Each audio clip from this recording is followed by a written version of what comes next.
Ladies and gentlemen, good noon.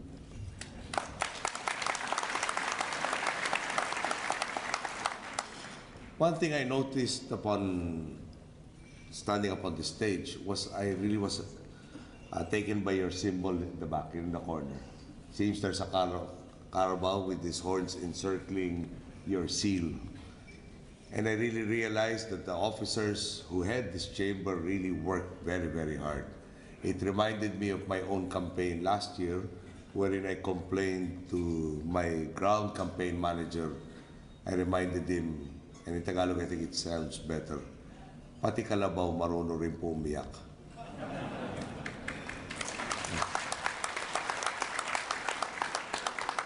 And I guess it's fortunate. Last night I was being advised by a friend, Filipino-Chinese friend, a woman at that, who said she noticed me coughing on one particular speech. She wanted me to rest.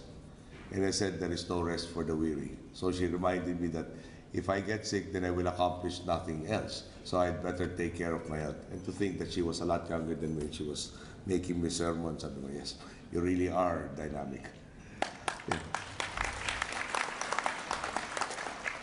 For years now, the Federation of Filipino-Chinese Chambers of Commerce and Industry has been helping the government through meaningful projects that have improved a lot of our people. It is worth mentioning that for years, quietly and normally without much fanfare, the Federation has been helping well-intentioned public officials like Senator Frank Drilon build schools at almost half the amount that the government normally spends to build these school buildings.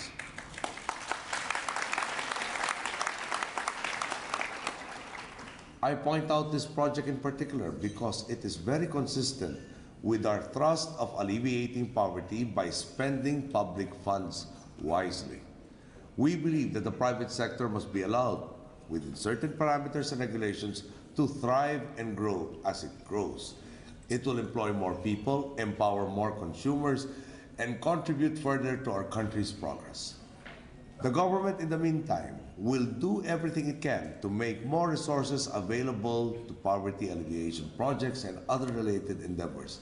This is why we have intensified spending and have increased budget allocations for education and advocacy that you clearly share with us.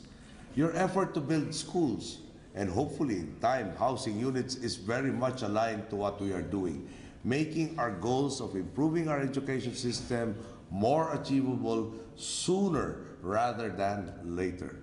I am hoping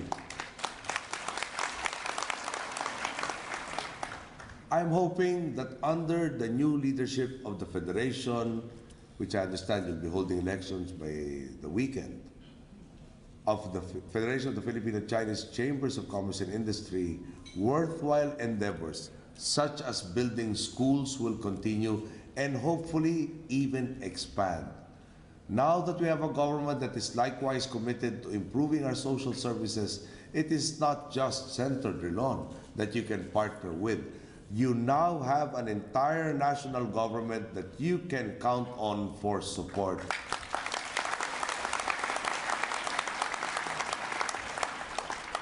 I hope that this partnership you have had with Senator Drilon and other well-meaning lawmakers can also be forged with national agencies of the government.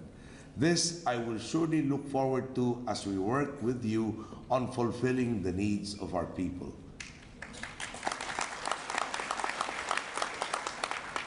I come to you at a time when you're about to elect new leaders who will play an important role in the next steps the Federation will take. I hope you will choose leaders who are willing to work with us and are able to strengthen the Federation's partnership with government, like what Dr. Uy has done for the past 2 years. You are all pillars in your industries, and I hope that the Federation will also be a continuing pillar in building a better nation. Already, the signs are there. Because of this renewed confidence, many businessmen such as yourselves are making significant investments in our economy. I recently went to the groundbreaking of the Grand Hyatt Hotel in Fort Bonifacio, which is a project of federal land owned by Chinese-Filipino Dr. George SKT. When completed, this 66-story structure will provide even more jobs, house tourists and business travelers, and contribute to the overall growth of our economy. In a few days, I will visit the construction yard in Batangas owned by AG&P, a subsidiary of the MCI, another Filipino company with Chinese roots. This construction yard will build refinery components for U.S. heavy petrochemical industries.